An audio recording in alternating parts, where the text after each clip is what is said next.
अनाथालय से किसी बच्चे को जरूर गोद लेना चाहिए, क्योंकि इससे आपके घर में खुशी आएगी, क्योंकि हर बच्चे को जीने का अधिकार होना चाहिए। आपको शायद लग रहा हो कि आपके बायोलॉजिकल बच्चे और अडॉप्ट किए हुए बच्चे में फर्क होता है, मगर ऐसा नहीं है। दोनों एक जैसे होते हैं और दोनों में भेद किया भी नहीं जाना चाहिए। 10 साल की अलीसा सेन स्कूल ड्रेस में है और खुद के लिखे हुए निबंध से ये पंक्तियां सुना रही है, और उनकी माँ सुष्मिता सेन उनसे पूछ रही है कि तुमने खुद लिखा है पूरा? अलीसा जवाब देती हैं, हाँ।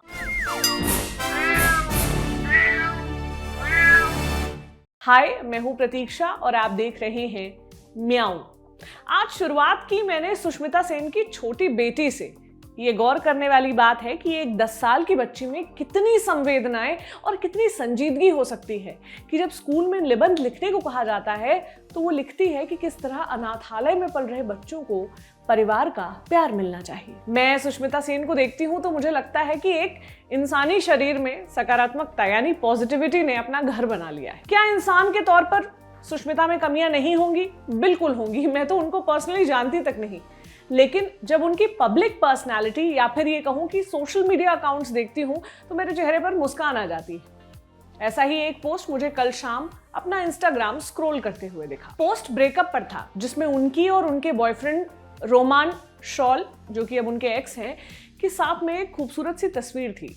कैप्शन में लिखा था कि हमने शुरुआत दोस्ती से की थी और अब ताउम्र दोस्त रहेंगे, रिश्ता खत्म हो गया, दोस्ती नहीं। ब्रेकअप एक बुरा अनुभव हो सकता है, बल्कि खोजने बैठो तो ब्रेकअप साहित्य की एक अलग ब्रांच बन सकती है। दिल टूटने और बेवफाई पर इतनी कविताएं और इतने गीत लिखे गए हैं। स्टार्स ब्रेकअप करते हैं तो अक्सर हमें ये किसी वेबसाइट से गॉसिप की शक्ल में पता चलता है, जिसमें सनसनी होती है, मगर सुष्मिता ने इसे एक नया रूप दिया, ब्रेकअप को एक नया नैरेटिव दिया। मैंने सोचा इसी बहाने आज सुष्मिता पर बात करूं। वो एक्ट्रेस हैं, 2 बेटियों की बिन ब्याही माँ है, मिस यूनिवर्स रही हैं, ये बातें हम सब जानते हैं।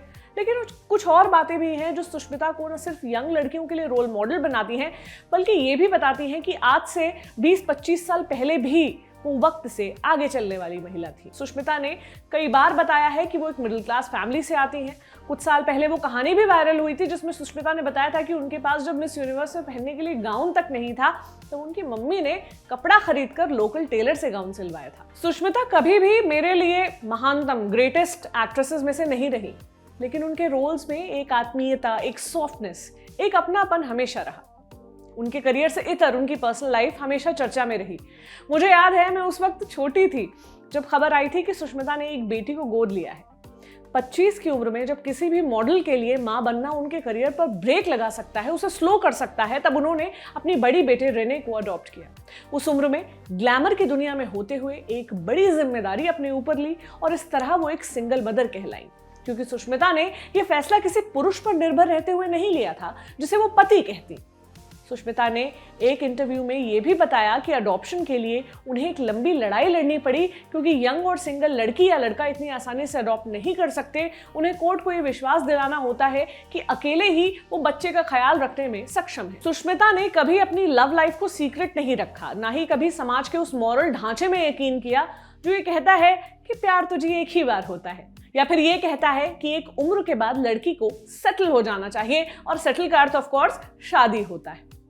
गूगल सर्च आपको सुष्मिता के 11-12 रिलेशनशिप्स के बारे में तो यूं ही बता देगा, लेकिन सुष्मिता ने इन रिश्तों को कभी गॉसिप का रूप लेने नहीं दिया, क्योंकि उन्होंने कभी इसे छुपाया नहीं। इनफैक्ट उनके पिछले बॉयफ्रेंड रोमान उनसे उम्र में काफी छोटे थे, जो हमारे कल्चर में एक अलग टैबू है, मगर सुष्मिता हर तस्वीर में उनके साथ सहज नजर आई, और उनके रिश्ते से उतना ही सहज नजर आया उनका परिवार, उनकी बेटियां। इसी साल मई में उन्होंने एक इंस्टाग्राम पोस्ट लिखा था। इसमें उन्होंने लिखा था, मेरे भी बुरे दिन आते हैं, मैं हर वक्त पॉजिटिव नहीं रहती हूँ, मैं 45 की हूँ और आज भी बड़ी बड़ी गलतियां करती हूँ, गलत फैसले लेती हूँ, हर्ट होती हूँ। मैं देखती हूँ कि लोग कितनी बेरहमी से मेरा इस्तेमाल करते हैं, मुझसे झूठ बोलते हैं। मैं इन दुखों से अनछुई नहीं हूँ, पर मैं विश्वास रखती हूँ कि ये मेरे पुराने कर्मों का उद्धार है जो अब तक चुकता हो रहा है। किसी न किसी कर्म का ये फल है, और जो लोग मेरे साथ बुरा करते हैं उनके कर्मों का उद्धार भी उन पर चढ़ रहा है। बार बार प्यार में पड़ना, गलत लोगों से प्यार कर बैठना और पछताना, गलतियां करना और उनसे सीखते जाना, ये बात सुष्मिता ने कभी नहीं छुपाई।